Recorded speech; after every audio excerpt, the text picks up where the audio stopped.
Thinking of নলেজের আজকের উপস্থাপনায় বাংলা সাহিত্যের প্রখ্যাত সাহিত্যিক বিভূতিভূষণ বন্দ্যোপাধ্যায়ের লেখা গল্প ঠেলা গাড়ি। ছোট গল্পের মধ্যে বাস্তব জীবনের রূপ চিত্রিত করেছেন লেখক। এই গল্পটিতেও তার ব্যতিক্রম হয়নি। চলুন শুনে নিই আজকের গল্প ঠেলা গাড়ি। সবে বিছানা ছেড়ে উঠেছি। রোদ তখনও ভালো রকম ওঠেনি। খিড়কি দোলের জগডুমুর গাছটার মাথায় গোটাকতক শালিক পাখিতে কিচমিচ ও ঝটাপটি বাঁধিয়েছে। আমি উঠে মনে মনে তোলাপাড়া করছি যে কাল রাত্রের বাসি কলার বড়া, যা আমাদের জন্য রান্নাঘরের ঝুলন্ত শিকায় বড় জামবাটিতে টাঙানো আছে, তা কোন আছিলায় মার কাছে চাওয়া যায়, বা মুখ ধোবার পূর্বে তা চাইতে গেলে সেটা শোভনীয় বা কত দূর হবে। এমন সময় আমাদের বাহির দরজার কাছে একটা ঠেলাগাড়ির ঘর ঘর শব্দ উঠল। সঙ্গে সঙ্গে মিষ্টি রিনরিনে গলায় ডাক শোনা গেল, টুনিদা, ও টুনি। অমনি আমার বৃদ্ধা জ্যাঠাইমা মারমুখী হয়ে কি একটা হাতে উঁচিয়ে ছুটে গেলেন। সকালবেলা জুটলে এসে এখনো কাক পক্ষীর ঘুম ভাঙেনি, অমনি এলে ছেলেটাকে টুইয়ে বার করে নিয়ে যেতে। সকাল নেই, সন্ধে নেই, দুপুর নেই, সবসময় ঘর ঘর ঘর ঘর শব্দ। যাই দেখি, একবার হরগাঙ্গুলির কাছে বলি, ছেলেটাকে যে দিন নেই রাত নেই গাড়ি ঘর ঘর করে বেড়াতে দিচ্ছ, ওর পরলোকটা যে ঝরঝরে হয়ে গেল। যা এখন যা, টুনি এখন যাবে না। গাড়ির ঘর ঘর সহ্য হয় না বাপু, সব সময়। যা, ওসব নিয়ে যা। আমি নিরীহ মুখে পূজনীয়া জ্যাঠাইমার পিছনে এসে দাঁড়াতে না দাঁড়াতে গাড়ির শব্দটা আমাদের ঘাটের পথ দিয়ে দূর থেকে দূরে অস্পষ্ট হয়ে গেল।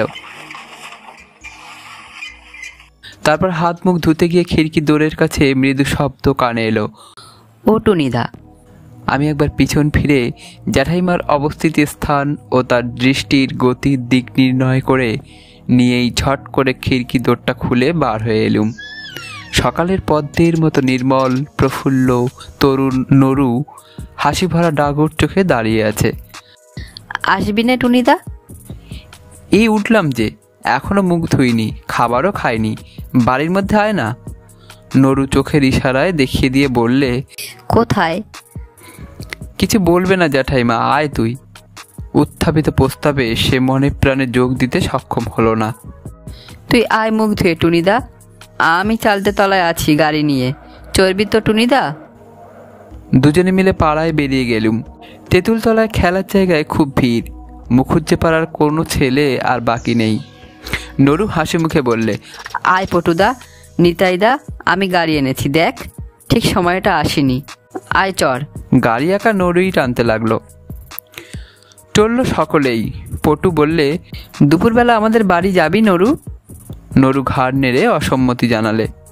পটু বললে, যাস তুই, সেদিন যে একবারে কাকার সামনে গিয়ে পড়েছিলি, তা কি হবে? নরু বললে, আমি আর যাচ্ছি না তোমাদের বাড়ি পটুদা। তোমার কাকা সেদিন একবারে মারতে বললে রোজ রোজ গাড়ি ঠেলে বেড়ানো বার করছি। আমি না পালালে সেদিন মার খেতুম ঠিক, যদি এরপর গাড়ি কেড়ে রাখে।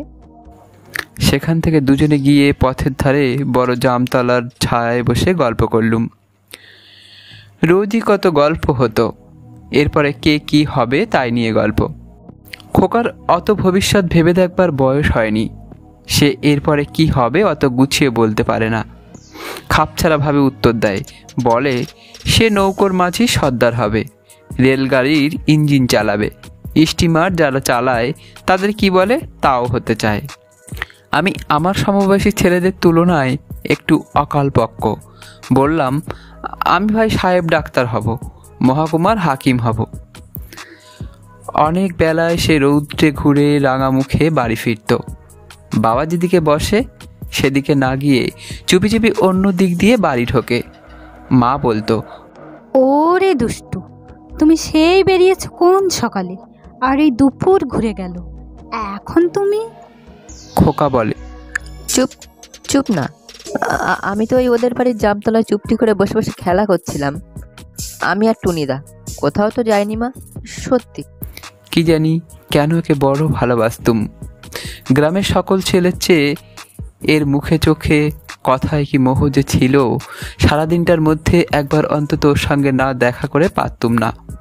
খোকাও আমার বাড়ি না হয়ে পাড়ার অন্য কোথাও বেরুতো না।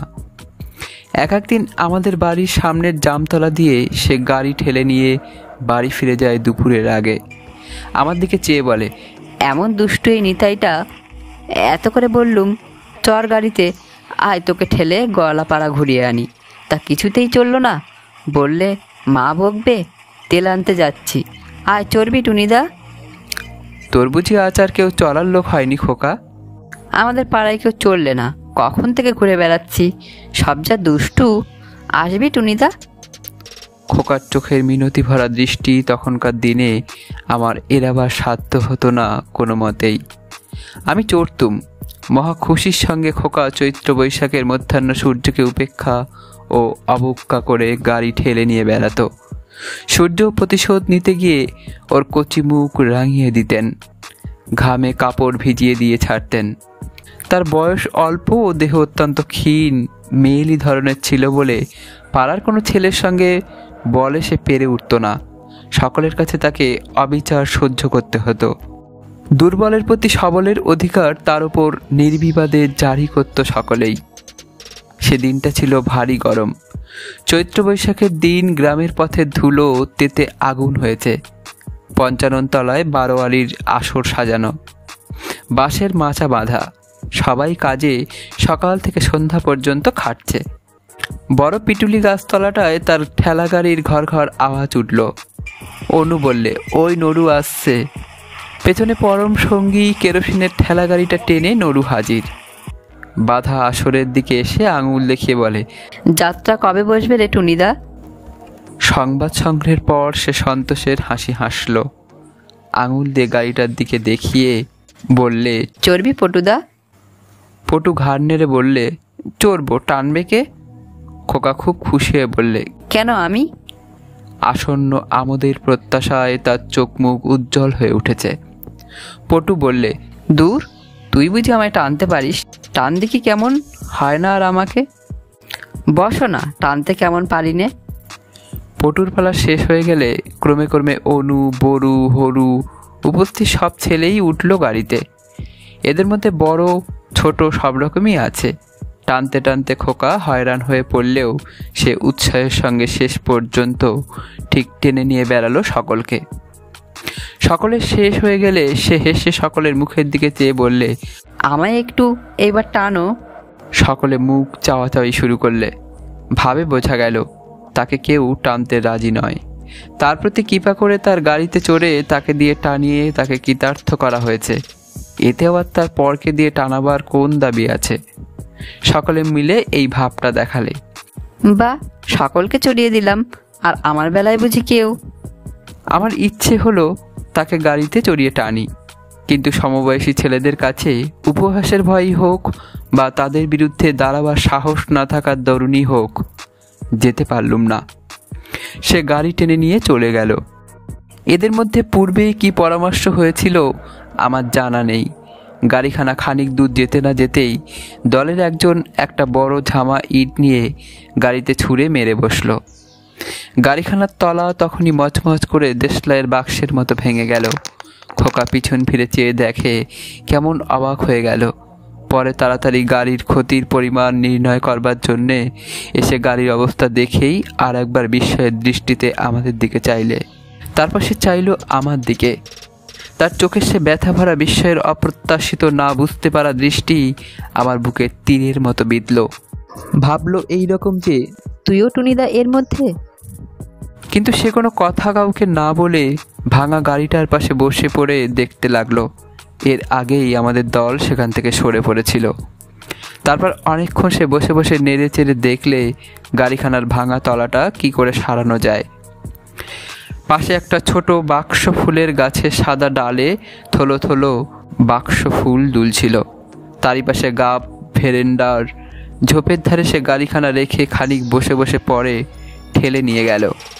সারা রাত ভালো ঘুম হলো না। সকালে ওদের বাড়ি ছুটে গিয়ে যদি ভাব করে ফেলতুম তো বেশ হতো, কিন্তু কেমন বাধো বাধো ঠেকতে লাগলো। খোকা রোজ সকালে আসে, সেদিন এলো না। অভিমানে ভুল বুঝেছে। 2-3 দিন করে সপ্তাহখানেক কেটে গেল। অল্প দিন পরেই আমি বাড়ির সকলের সঙ্গে মামার বাড়ি চলে গেলুম ছোট মাসিমার বিয়েতে। ফিরতে হয়ে গেল 8-10 মাস। খোকাকে ফিরে এসে আর দেখিনি। আগের পৌষ মাসে সে হুপিং কাশিতে মারা গিয়েছে। ফেরবার দিন 10 পরে একদিন ওদের বাড়ি গিয়েছিলাম। খোকার মা উঠানে কুল রৌদ্রে দিয়েছিল, তখন তুলছে। আমায় দেখে বললে, টনি, তোরা দেশে এলি? আমি কোনো কথা বলবার আগেই তার মা হাউ হাউ করে কেঁদে উঠল। তবুও এসেছিস তুই টুনি?